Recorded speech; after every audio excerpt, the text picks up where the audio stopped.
এনে যাবেই কারা? অসভ্য চরিত্রহীন ছেলে মেয়ে ছাড়া, যাদের জন্য আপাতত আলো আধারির ব্যবস্থা হয়েছে। খুব অল্প সময়ে এই কাগজ, এই কাপড়, এই বেড়ার এই পর্দা আবরণ হয়তো খুলে ফেলবে, যে চলো ওপেন জেনা করো, বেবিচার, খোলামেলাই জেনা বেবিচার। আয় হায়, তো এই জন্য ভাইয়া এটা জরুরি বিষয়। আল্লাহ তাআলা বলছেন, বান্দা আমি হায়াত দিছি, আমি সময় দিয়েছি, রাত আমি এনেছি, দিন আমি এনেছি। আমার এই প্রসঙ্গটা কাজে আমরা মনে রাখা দরকার। তোমরা অনেক ছেলে এখানে, মাশাআল্লাহ, তোমরা প্রতিটা ছেলেই ভাইয়া কিছু না কিছু পড়ালেখা করছো। স্কুলে পড়ো, আর হাই স্কুলে পড়ো, আর কলেজ লেভেলে পড়ো। ভাইয়া 2-4 অক্ষর পড়ালেখা করছো ভাই, তুমি মূর্খ না, তুমি নাদান না, তুমি আহম্মক না, বেওকুফ না। কাজে এতটুকু দিমাগ কাজে লাগাও। প্রিয় ভাই আমার, বন্ধু আমার, কে তোমারে বানাইলো, কেন বানাইলো, কেন আসলা পৃথিবীতে, কি করছো, এটাই কি উচিত ছিল কিনা, এতটুকু ভাবনা যদি না ভাবো, প্রিয় ভাই আমার, তো জিন্দেগি কি হলো? আর এতটুকু অনুভূতি যদি না জাগে দিলে, সারাদিনে 1 ওয়াক্ত নামাজ পড়লাম না, তা আমি কিসের মুসলমান? দিন রাত আমি নারী ছাড়া, ছবি ছাড়া, নর্তকী ছাড়া, জিনা ব্যভিচারের দৃশ্য ছাড়া আমার জীবন চলে না, রাত কাটে না, আমি কিসের মুসলমান? 30 বছর যে সুদ খায়, এই হারামখোর কিসের মুসলমান? 30 বছর ধরে যে মিথ্যা বলে, প্রতিদিন ওজনে কম দেয়, কাস্টমারকে ঠকায়, প্রতিদিনও হারাম রোজগার করে, এই নাফরমান কিসের মুসলমান? 30 বছরেও কোনোদিন মনে পড়ে নাই যে তার আল্লাহ আছে?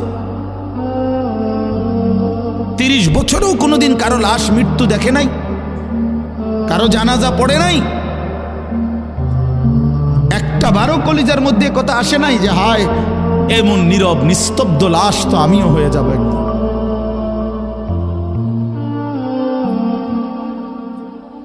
কবর দেখলে তো এটা ভাবা উচিত। রাসূলুল্লাহ সাল্লাল্লাহু আলাইহি ওয়াসাল্লাম বলছেন, তোমরা কবর জিয়ারত করো। তোমাদের কবর জিয়ারত করলে 3টা জিনিস উপকার হবে, 3টা ফায়দা হবে। তুজাহিদু ফিদ দুনিয়া, দুনিয়ার প্রতি বিরাগ হবে, দুনিয়ার বিমুখতা আসবে, আখিরাতের ফিকির আসবে। ওয়া তুযাক্কিরুল আখিরা, আখিরাতের কথা স্মরণ পড়বে। ফা ইন্না ফি জিয়ারাতিহা তাযকিরা, কবর জিয়ারতের মধ্যে তোমার নিজের জন্য তুমি উপদেশ লাভ করবে।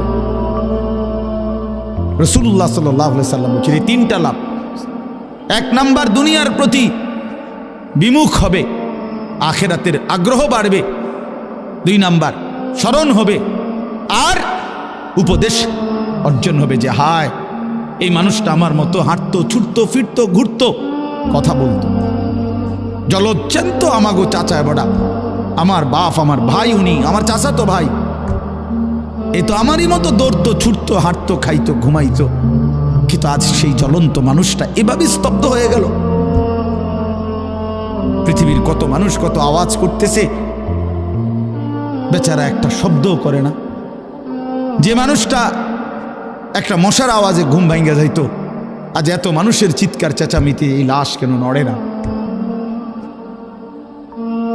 আল্লাহ নবী সাল্লাল্লাহু আলাইহি ওয়াসাল্লাম এক সাহাবীর জানাজা পড়তে গিয়ে কবরের দিকে তাকাইয়া, হাদিসে আছে হযরত বারা ইবনে আযিব রাদিয়াল্লাহু তাআলা আনহু থেকে বর্ণিত, তিনি বলেন আল্লাহ নবী সাল্লাল্লাহু আলাইহি সাল্লাম আমাদেরকে সাথে নিয়ে এক সাহাবীর জানাজা পড়তে গেছেন। জানাজা পড়তে গিয়ে কবরের সামনে তাকায়া অনেকক্ষণ কাঁদছেন, খালি কবরের দিকে তাকায়া। আমরাও তার সাথে কাঁদলাম। তো কান্না শেষ করে চোখের পানি মুছে আল্লাহ নবী সাল্লাল্লাহু আলাইহি ওয়াসাল্লাম বললেন, ইয়া ইখওয়ানি লিমিসলি হাদা ফাআইদ্দু, আমার সাথীরা এই কবরের জন্য তোমরাও রেডি হও। নবীজি বলছেন আইদ্দু, কবরের জন্য তোমরাও প্রস্তুতি নাও। রাসূলুল্লাহ সাল্লাল্লাহু আলাইহি ওয়াসাল্লাম বলছেন, বন্ধু, মা রাআইতু মানদারান কাত্তু ইল্লা ওয়াল কবরু আফজাউ মিনহু। আল্লাহর নবী সাল্লাল্লাহু আলাইহি সাল্লাম বলেন, আল্লাহর কসম উম্মত, কবরের আযাবের চাইতে ভয়ানক কোনো দৃশ্য আমি রাসূল আর কিছু দেখি না। আপনারা অনেক চালাক, অনেকে বুদ্ধিমান হুজুররা এসব নিয়েই পড়ে আছে। হ্যাঁ, এসব নিয়েই পড়ে আছে। কে মনে করাই দিবে কবর? দুনিয়া মনে করাইবার তো লোকের অভাব নাই। এই মিয়া, দুনিয়া তো সবাই মনে করাই দিতেছে। কবর মনে করাবে কে বন্ধু? আখিরাত মনে করাবে এই 2-4 জন মোল্লা মুন্সি। এরাও যদি পৃথিবীতে না থাকে, আপনারা যদি এদেরকেও হারায় দেন, সরায় দেন, তো আপনাদেরকে আখিরাত মনে করাবে কে? কবর মনে করাবে কে? দুনিয়া বুঝাবার জন্য তো লোকের অভাব নাই। একটা মাহফিলে আমি যদি এখন বলি, আসেন আজকে যেহেতু আমাকে দাওয়াত দিছে, সবাই মনোযোগ দিয়ে শুনেন একটি অটো কিভাবে চালাইতে হয়, আজকে আমার আলোচ্য বিষয়। তো এখন এইটা বললে মানুষ হাসি দিবে না? কথা বলেন না কেন? ব্যাক কল হুজুর, অটো কেমনে চালাইতে হয় এইটা কনের লেগে নিয়ে আপনার এনে দাওয়াত দিই দই মিয়া। তো তাহলে আপনি দেখুন আমগো যে আমরা দুনিয়া বুঝাইতাম, তো আমি তো বুঝাইতাম চাইছিলাম, আপনি আসলেন কেন বলেন? সিএনজি কিভাবে চালাইতে হয় না বন্ধু, আল্লাহ তাআলা কোরআনুল কারীমের মধ্যে বলছেন আমাদের ইলমের মাকসাদ কি, কেন আল্লাহ তাআলা উলামায়ে কেরামকে যাকে যেটুকু কোরআন সুন্নাহর ইলম দিয়েছেন, আল্লাহর কসম কোরআন শরীফের সরাসরি আয়াত আল্লাহ তাআলা বলছেন ফালাউলা নাফারা মিন কুল্লি ফিরকাতিম মিনহুম তাইফাতুল লিয়াতাফাক্কাহু ফিদ্দীন।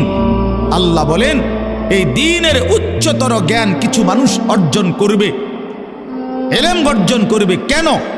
আল্লাহ বলেন ওয়ালিয়ুনদিরু কওমাহুম ইযা রাজাউ ইলাইহিম, তারা যখন নিজ জাতি কওম সম্প্রদায়ের কাছে ফিরে আসবে, তারা আল্লাহর ভয় দেখাবে, আখিরাতের ভয় দেখাবে, কবরের ভয় দেখাবে, জাহান্নামের ভয় দেখাবে। ওয়ালিয়ুনদিরু, এটাই উলামায়ে কেরামের কোরআন সুন্নাহর ইলমের মাকসাদ। এ তো কোরআন শরীফের আয়াত। কি আয়াত? কোরআন শরীফের আয়াত। ওয়ালিয়ুনদিরু কওমাহুম,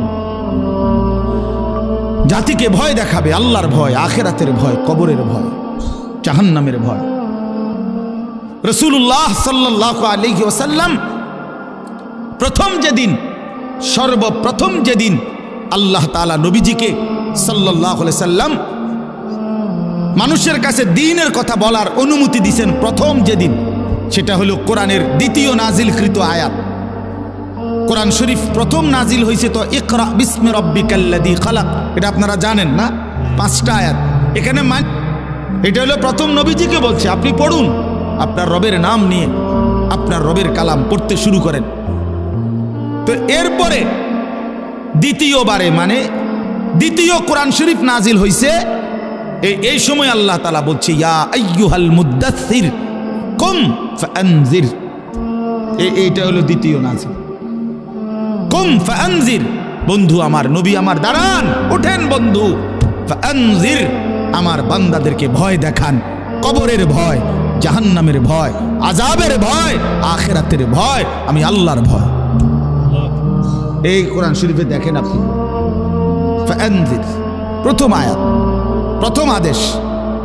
নবী সাল্লাল্লাহু আলাইহি ওয়াসাল্লামের হাদিস আছে, আমরা সব কিতাবে আছে, আপনারাও শুনছেন।